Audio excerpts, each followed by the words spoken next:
beekeeping year begins like this: winter, and wondering if your bees have made it through.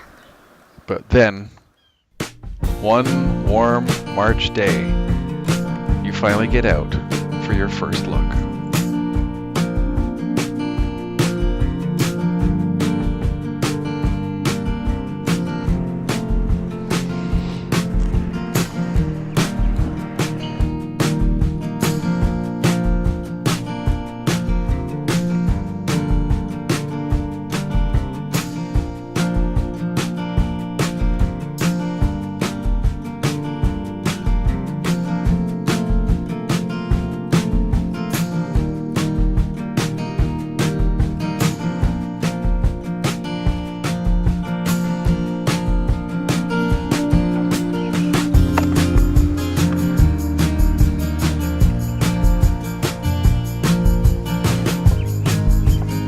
As I dig deeper into the beehive, I can see that the bees have been eating all of their stored honey.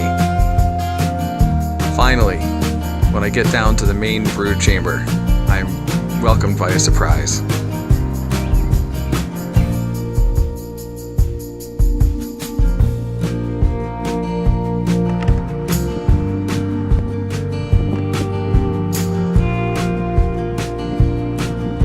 It's such a sense of relief to see that lone bee come up and find out what's going on. And then as I get down deeper, I see the rest of my girls. They had survived the winter. I like to run my beehives as a double deep pattern.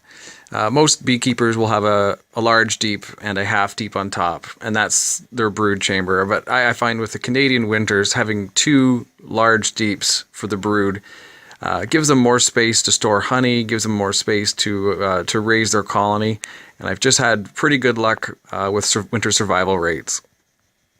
Here's a prime example of why you want to keep the spacing between your frames that 8mm bee space, because if you leave too much, they'll start doing this. If you leave more than 8mm, they will bridge that gap with more comb, and when it comes time to harvest your honey, and these things weigh a lot of pounds, that is going to cause problems. That's going to lock two frames together. You're going to bust it open, a bunch of honey's going to drip, and the bees do not like that. So it's very good practice to check your space. If you see anything like this, clean it up and put it back in properly.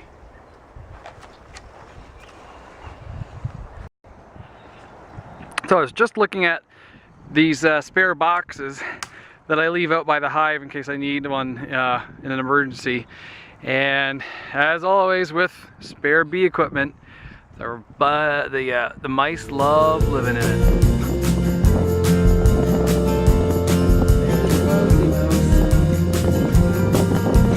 Yeah, they had a big nest in here. I think they had some babies. I just found the babies. I think they were in there.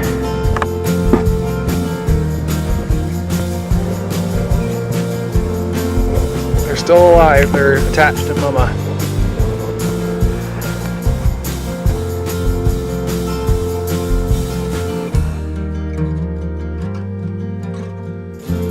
And so begins another successful start to the beekeeping year.